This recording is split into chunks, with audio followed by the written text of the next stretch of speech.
아침 공기는 늘 똑같았다. 출근길 지하철은 사람들로 가득 차 숨이 막혔고 회사 건물 앞에 서면 한숨부터 나왔다. 나를 더 답답하게 만드는 건 일이 아니라 그 사람, 과장님이었다.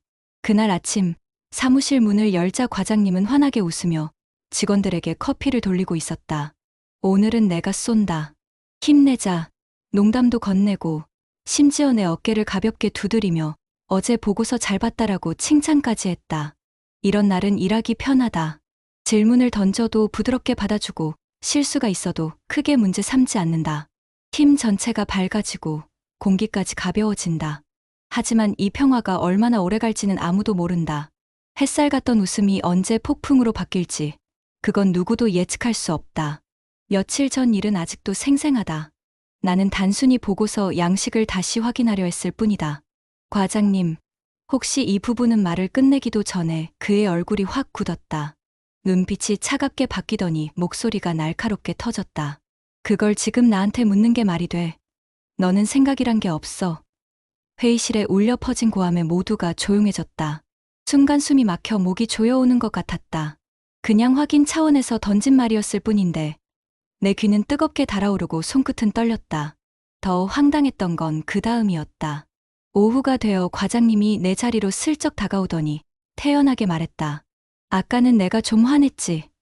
근데 나는 원래 그렇게 푸는 사람이야. 그냥 이해해.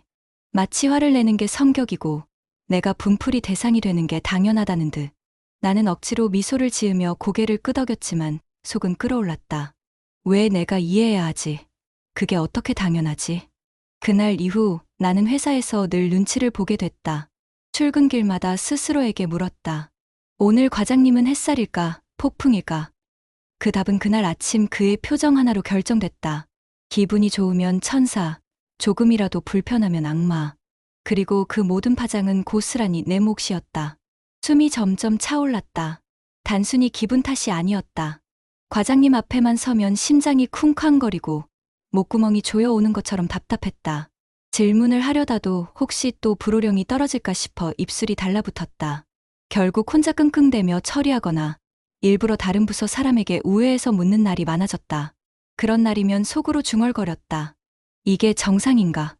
그냥 다들 이렇게 참으면서 다니는 건가? 사무실 공기도 달라졌다.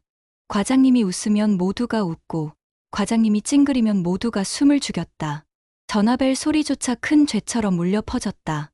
누구도 먼저 말을 걸지 않았고 종일 기계 소리만 들렸다. 마치 산소가 빠져나간 방 안에 갇힌 듯 온몸이 무거워졌다. 더 힘든 건 동료들도 다 알면서 모른 척한다는 사실이었다. 내가 화를 당해도 시선은 잠시 머물 뿐 아무도 개입하지 않았다. 오히려 뒤에서 그냥 과장님 스타일이니까 너무 신경 쓰지 말라며 가볍게 넘겼다. 하지만 그 말은 위로가 아니라 더 큰 고립이었다. 아, 결국 혼자 버텨야 하는 거구나. 가끔은 이런 생각도 했다. 차라리 과장님이 늘 화만 낸다면 덜 힘들 것 같다고. 항상 폭군이라면 익숙해져서 방어라도 할 텐데 이 사람은 달콤한 말과 분노를 오가며 나를 혼란스럽게 만든다. 아침엔 칭찬하고 오후엔 모욕한다. 따뜻한 손길과 차가운 눈빛 사이를 오가는 그 간격이 나를 더 지치게 했다. 그날도 마찬가지였다. 오전까진 괜찮았다. 그런데 점심 무렵 문서에 오타 하나가 있다는 이유로 내 책상을 손바닥으로 내리쳤다. 이걸 일이라고 했어 라는 말에 귀가 멍해지고 시선이 흐려졌다. 얼굴이 화끈거렸고 눈물이 치밀어 올랐지만 애써 삼켰다. 동료들의 시선이 찔러 들어왔고 그 자리에 얼어붙은 채 숨만 몰아쉬었다. 퇴근길, 지하철 창문에 비친 내 얼굴은 지쳐 있었다. 화장은 지워지고 눈가엔 피로가 내려앉았다. 스스로에게 물었다. 이게 정상일까? 나만 이렇게 힘든 걸까? 아니면 회사란 게 원래 이런 건가? 하지만 아무리 생각해도 답은 쉽게 나오지 않았다. 한 가지 분명한 건 나는 점점 무너지고 있다는 사실이었다. 숨막히는 하루가 이어지고 내 마음의 공간은 점점 좁아졌다.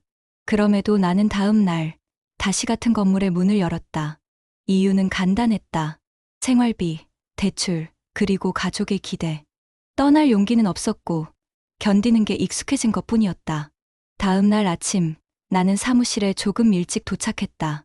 아직 불이 켜지지 않은 어두운 공간을 지나 내 자리로 향하면서 마음속으로 스스로에게 다짐했다. 오늘은 별일 없을 거야.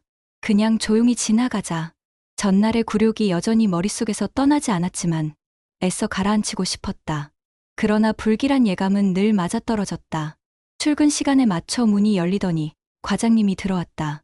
표정은 무겁고 발걸음은 거칠었다. 그는 인사도 없이 곧장 책상에 가방을 내던졌다. 서류 처리 탁 하고 떨어지며 사무실 공기가 무겁게 가라앉았다. 회의 준비 다 됐어? 첫 마디부터 날카로웠다. 나는 서둘러 자료를 챙겼다. 며칠 밤을 새워 정리한 보고서였다. 부족함 없이 완성했다고 생각했다. 회의실은 곧 긴장으로 가득 찼다. 팀원들이 자리를 채우자마자 과장님이 나를 향해 손짓했다. 자, 어제까지 준비했다던 보고서 설명해봐. 목소리는 건조했지만 이미 가시가 숨어 있었다. 나는 숨을 고르고 발표를 시작했다. 첫 장, 두 장 자료는 차근차근 넘어갔다. 그런데 세 번째 장을 열었을 때였다. 과장님의 눈빛이 갑자기 날카로워졌다. 잠깐, 그는 내 말을 끊더니 화면을 가리켰다. 여기, 그래프 색이 왜 이렇게 칙칙해? 보는 사람 입장에서 전혀 눈에 안 들어오잖아. 기본도 안 되어 있어. 순간 머리가 하얘졌다. 색상 하나가 문제라니. 중요한 건 수치와 흐름일 텐데. 그러나 반박은 허락되지 않았다. 내가 입을 떼기도 전에 과장님의 목소리가 더 커졌다. 이런 기본적인 것도 못 챙기고 무슨 보고를 하겠다는 거야? 다들 들어봐. 이래서 내가 답답한 거야. 회의실이 얼어붙었다. 팀원들의 시선이 한순간 나에게 꽂혔다가 곧 아무 일도 없다는 듯 종이에 눈을 내리꽂았다. 등 뒤로 식은땀이 흘렀다. 화면 속 그래프는 점점 왜곡된 그림자처럼 보였고 내 목소리는 가슴 안쪽에서 막혀 올라오지 않았다. 겨우 정신을 붙잡고 설명을 이어가려 했지만 과장님은 또다시 말을 끊었다. 게다가 숫자 단위 표시도 안 맞잖아. 이런 건 기본 중에 기본이야. 이런 것도 내가 다 지적해야 해. 심장이 요동쳤다. 단위 하나, 색상 하나. 그것이 내 노력을 송두리째 부정하는 무기가 되어 날아왔다. 순간 숨이 막혀 헛기침이 나왔다. 그러나 과장님은 멈추지 않았다. 일을 할 거면 제대로 좀 해라. 일해 놓고 힘들었다고 변명하지 말고. 그 순간 나는 아무 소리도 낼 수 없었다. 손에 들고 있던 레이저 포인터가 덜덜 떨렸다. 눈물이 고이려는 걸 억지로 눌렀다. 지금 울면 그는 아마 더 크게 비웃을 것이다. 회의가 끝나자 나는 자리로 돌아와 모니터만 뚫어지게 바라봤다. 주변에서 흘끔거리는 시선이 느껴졌다. 누군가는 안쓰럽다는 듯, 또 누군가는 괜히 걸렸네 하는 표정이었다. 하지만 누구도 말을 걸지 않았다. 오후가 되자 과장님은 아무 일 없었다는 듯 내 자리에 와서 말했다. 아까 좀 심했지. 근데 나는 원래 그렇게 분풀이를 해. 그냥 그러려니 해. 나는 속으로 비명을 질렀다. 분풀이. 그게 당연한 거야? 왜 내가 그 대상이 되어야 하지? 그러나 겉으로는 웃으며 괜찮습니다라고 대답했다. 내 목소리는 너무 작아 내 귀에도 들리지 않을 만큼 떨려 있었다. 그날 저녁 집으로 돌아오는 길에 갑자기 두통이 밀려왔다. 지하철 안 사람들의 웅성거림이 귀를 찌르는 듯했고 온몸이 무겁게 가라앉았다. 아무것도 먹고 싶지 않았다. 냉장고 문을 열어보았지만 손이 가지 않았다. 대신 이불을 뒤집어 쓰고 누웠다. 눈을 감아도 회의실에서 쏟아지던 과장님의 목소리가 계속 귀를 때렸다. 그 후로 몸은 더 예민해졌다. 작은 소리에도 심장이 뛰었고 아침에 출근할 때마다 위장이 조여들었다. 배는 고픈데 밥이 넘어가지 않았다. 한 달 만에 체중이 눈에 띄게 줄었다. 그런데 더 무서운 건 동료들의 반응이었다. 처음엔 나를 위로하는 듯 보였지만 시간이 지나자 그들도 나를 피하기 시작했다. 점심 자리를 함께하던 동료는 미안, 약속 있어서라며 빠져나갔고 복도에서 마주쳐도 대화는 짧아졌다. 마치 과장님의 분노가 전염병처럼 나에게 옮겨붙은 것 같았다. 나는 점점 혼자가 되어갔다. 업무보다 더 힘든 건 사람이었다. 숨막히는 공간에서 나는 더 이상 버틸 수 없는 벽에 다다른 것 같았다. 그날 이후 나는 회사가 점점 감옥처럼 느껴졌다. 일어나 출근 준비를 하는 순간부터 가슴이 답답했다. 양치질을 하다가도 속이 메스꺼웠고 화장을 하려 거울을 보면 창백하게 굳은 내 얼굴이 낯설게만 보였다. 이건 단순히 일이 힘든 게 아니라 내가 무너지고 있는 거다. 아침에 회사 건물 앞에 서면 다리에 힘이 빠졌다. 유리문 너머로 보이는 사무실 불빛이 날카로운 칼날처럼 느껴졌다. 억지로 숨을 고르고 안으로 들어가면 이미 내 자리는 차가운 의자처럼 나를 기다리고 있었다. 키보드를 두드리면 소리는 분명 똑같은데 내 손끝은 힘을 잃고 있었다. 점심시간이 되면 나는 더 외로워졌다. 예전에는 동료들과 함께 식당으로 향하곤 했는데 어느 순간부터 자꾸 빠져나갔다. 약속이 있어서요. 식욕이 없어요. 그렇게 대답하다 보니 이제는 아예 아무도 묻지 않았다. 혼자 도시락을 까먹거나 편의점 샌드위치로 끼니를 때우는 날이 많아졌다. 사람들이 웃으며 밥을 먹는 모습이 멀리서 보이면 나는 그 웃음 속에 내가 끼어들 수 없다는 사실을 실감했다. 몸은 신호를 보내고 있었다. 두통은 잦아졌고 밤마다 불면증에 시달렸다. 눈을 감으면 회의실에서 내 이름을 부르며 쏘아붙이던 과장님의 목소리가 울렸다. 새벽까지 뒤척이다 겨우 잠들면 아침 알람은 잔인하게 울렸다. 잠이 부족한 날은 화장으로도 피곤함을 가릴 수 없었다. 다크서클은 짙어지고 뺨은 홀쭉해졌다. 그럼에도 회사는 돌아갔다. 업무는 쌓였고 보고서는 늘어났다. 하지만 집중이 되지 않았다. 문서 한 줄을 읽는데도 의미가 머리에 들어오지 않았다. 화면 속 글자가 마치 흐릿한 안개처럼 떠다녔다. 손은 키보드를 치고 있었지만 내 안에서는 계속 질문이 맴돌았다. 내가 왜 여기 있는 걸까? 이게 내 인생의 전부가 되어야 할까? 결정적인 건 어느 날 오후였다. 과장님은 또다시 별것 아닌 걸 문제 삼았다. 프린트된 보고서 한 구석에 스테이플러 자국이 삐뚤게 찍혔다며 내 책상을 손바닥으로 내려쳤다. 이런 것도 신경을 못 쓰냐? 기본이 안 돼 있어. 기본이. 나는 차가운 시선을 피하지 못하고 그저 고개를 숙였다. 주변에서 들려오는 키보드 소리가 유난히 날카로웠다. 아무도 말리지 않았다. 그날 퇴근 후 나는 화장실에 숨어 울었다. 거울 속 내 얼굴은 울음으로 번져 있었고 마스카라가 번져 흘러내렸다. 눈을 비비며 스스로에게 물었다. 이렇게까지 해야 할까? 단지 월급을 받기 위해서? 집으로 돌아와도 편안하지 않았다. 침대에 누우면 온몸이 무겁게 눌렸다. 핸드폰 화면에는 취업 사이트 광고가 떠 있었고 나는 무심코 스크롤을 내렸다. 이직 공고가 끝없이 나열됐지만 클릭하는 손가락은 주저했다. 새로운 곳에 간다고 달라질까? 아니면 또 다른 지옥이 기다리고 있을까? 현실의 무게가 발목을 잡았다. 주말에도 마음은 놓이지 않았다. 일요일 저녁이면 가슴이 두근거렸고 숨이 가빠졌다. 아직 출근하지도 않았는데 마치 회사의 공기가 이미 나를 조여오는 듯했다. 친구들의 연락도 점점 피하게 됐다. 모임에 나가면 웃어야 했고 웃는 순간 가짜 내가 연기하고 있다는 생각이 더 공허하게 만들었다. 결국 집 안에 틀어박혀 창밖만 바라보는 시간이 늘어났다. 내 안에서는 균열이 점점 커졌다. 한쪽에서는 참아라, 월급은 필요하다, 가족도 있다라고 속삭였다. 다른 한쪽에서는 더는 못 버틴다. 이건 삶이 아니라 소모다라고 외쳤다. 두 목소리가 매일 싸우면서 나는 점점 무너져 갔다. 그럼에도 나는 매일 같은 건물로 들어섰다. 동료들과 함께 웃지 못했고 과장님 앞에서는 늘 숨을 참았다. 내가 서 있는 이 자리가 언제 무너질지 모르는 얇은 얼음 위라는 걸 알면서도 나는 여전히 그 위에 발을 딛고 있었다.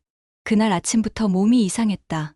출근길 내내 머리가 지끈거렸고 지하철 손잡이를 잡은 손이 식은땀으로 젖어 있었다. 오늘은 제발 아무 일 없었으면. 속으로 되뇌었지만 사무실 문을 여는 순간부터 예감은 빗나갔다. 과장님은 이미 책상에 앉아 있었고 얼굴은 굳어 있었다. 첫 번째 화살은 오전 회의에서 날아왔다. 나는 조심스럽게 자료를 설명했지만 과장님은 프린트물을 휙 집어던졌다. 종이가 바닥에 흩날렸다. 글씨가 왜 이렇게 작아? 이걸 누가 보라고 만든 거야? 목소리는 회의실을 가득 메웠다. 나는 당황해 자료를 다시 넘겼지만 그는 멈추지 않았다. 일을 대충 하고선 힘들다고 징징대지 말라고 했지. 이게 내 최선이야.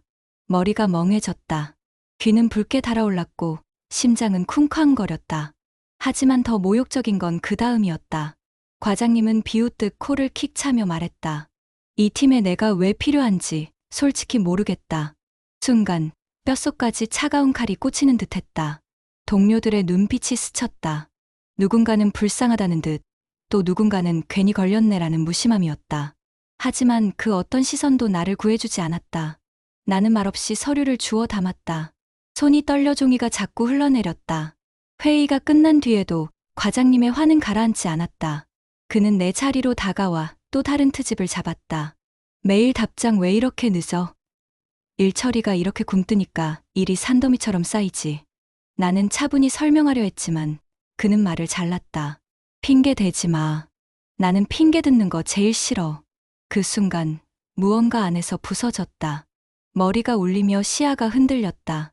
억눌려 있던 분노와 모멸감이 한꺼번에 솟구쳤다. 하지만 목소리를 내기 전 내 몸이 먼저 반응했다. 심장이 두근거리는 소리가 귀 안을 울렸고 숨이 가빠졌다. 손끝이 저려 키보드를 제대로 누를 수 없었다. 나는 자리에서 벌떡 일어나 화장실로 향했다. 거울 속에는 창백한 얼굴, 핏기 없는 입술, 흔들리는 눈동자가 있었다. 눈물이 왈칵 쏟아졌지만 아무 소리도 낼 수 없었다. 울음은 목구멍에서 끊기고 눈물만 흐르며 뺨을 적셨다. 이게 나야? 이게 내가 바라던 직장 생활이야. 스스로에게 묻자 대답은 없었다. 오직 울음 섞인 숨소리만이 공허한 화장실을 메웠다. 잠시 후 자리에 돌아왔지만 몸은 이미 무너지고 있었다. 마우스를 쥔 손이 떨렸고 눈앞의 글자는 흐릿했다. 그날 오후 과장님은 또다시 불호령을 내렸다. 오늘 보고서는 왜 아직도 안 올라와? 이러다 다른 팀에 다 밀린다고. 목소리는 망치처럼 머리를 내려쳤다. 그 순간 내 안에 무언가가 폭발했다. 나는 자리에서 일어나 과장님을 똑바로 바라봤다. 목소리는 떨렸지만 분명했다. 저 더는 못하겠습니다. 순간 사무실이 정적에 휩싸였다. 키보드 소리가 멎고 숨소리마저 사라졌다. 과장님의 얼굴에 놀라움이 스쳤다가 곧 비웃음으로 변했다. 하지만 나는 더 이상 눈을 피하지 않았다. 두근거림은 여전했지만 숨은 조금씩 트였다. 퇴근 후 회사 문을 나서는 발걸음이 이상하게도 가벼웠다. 하루 종일 쌓여있던 돌덩이를 내려놓은 듯했다. 하지만 동시에 불안도 몰려왔다. 내가 무슨 짓을 한 거지? 내일은 어떻게 되지? 거리에 불빛이 번져 보였다. 하지만 분명한 건 그날 이후 나는 더 이상 예전의 내가 아니었다. 오랫동안 눌려있던 감정이 터져 나온 순간 나는 비로소 나를 마주하게 되었다. 사무실에서 내 입에서 더는 못하겠습니다라는 말이 흘러나온 순간 모든 것이 달라졌다. 그날 이후 나는 회사에서 투명인간이 된 것 같았다. 과장님은 노골적으로 말을 걸지 않았고 필요한 지시조차 팀원을 통해 돌려보냈다. 회의에서도 내 자리는 비어있는 것처럼 취급됐다. 동료들은 여전히 눈을 피했다. 누군가는 속삭였다. 저러다 그만두겠지. 하지만 아이러니하게도 나는 그 시간이 조금은 숨통이 트였다. 더 이상 매일같이 불호령에 시달리지 않아도 되었고 그 앞에서 억지로 웃음을 지을 필요도 없었다. 물론 고립은 외로웠지만 적어도 내 감정은 내 것이었다. 퇴근길 지하철에서 나는 핸드폰을 켰다. 취업 사이트가 자동으로 뜨는 화면. 수많은 이직 공고가 줄줄이 올라와 있었다. 경력 3년 이상, 급여 협상 가능, 워라밸 보장. 문구는 화려했지만 내 손가락은 쉽게 움직이지 않았다. 새로운 곳에서 다시 시작할 수 있을까? 혹시 또 다른 과장님을 만나지 않을 거란 보장은 어디에도 없었다. 집에 도착하자 불 꺼진 방 안에 정적이 흘렀다. 가방을 내려놓고 침대에 앉았다. 그만두면 후련할까?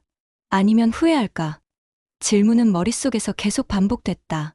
가족의 얼굴이 떠올랐다. 부모님께는 안정된 직장을 다닌다고 늘 안심시켰는데 그 신뢰를 깰 수 있을까? 경제적 현실도 무겁게 짓눌렀다. 대출, 생활비, 미래. 퇴사는 단순한 용기가 아니라 인생 전체를 흔드는 결단이었다. 주말, 나는 오랜만에 친구를 만났다. 웃으며 안부를 묻던 친구는 내 표정이 심상치 않음을 눈치챘다. 너 요즘 힘들지? 그 말에 목이 메었다. 아무렇지 않은 척 하려 했지만 눈물이 터져버렸다. 사람들 많은 카페 한 구석에서 나는 회사 이야기를 처음으로 쏟아냈다. 친구는 조용히 들어주었다. 다만 마지막에 건넨 말이 오래 남았다. 너답게 살아. 내가 견딜 수 없는데 버티는 게 과연 맞을까? 그날 밤 나는 다시 화장실 거울 앞에 섰다. 며칠 전 울음을 삼키던 그 얼굴이 떠올랐다. 하지만 이번에는 달랐다. 여전히 지쳐 있었지만 눈빛만큼은 흔들리지 않았다. 나는 더 이상 같은 자리에 서 있을 수 없다. 그건 분명했다. 다만, 떠날지, 싸울지, 아니면 잠시 버틸지는 아직 알 수 없었다. 월요일 아침, 회사 건물 앞에서 나는 깊게 숨을 들이켰다. 과장님은 여전히 같은 자리에서 같은 표정으로 있을 것이다. 하지만 나는 이미 변해 있었다. 더는 예전처럼 고개 숙이고만 있지 않을 것이다. 엘리베이터 문이 열리자 팀원들이 타고 있었다. 그들은 나를 보며 잠시 시선을 주고받았다. 나는 고개를 끄덕이며 탔다. 마음속에서는 여전히 두 목소리가 싸우고 있었다. 버텨라. 떠나라. 하지만 그 싸움조차 이제는 내가 선택할 문제였다. 사무실 문 앞에 섰을 때 문득 이런 생각이 들었다. 나는 아직 답을 찾지 못했다. 하지만 이 숨막힘에 익숙해지지는 않기를.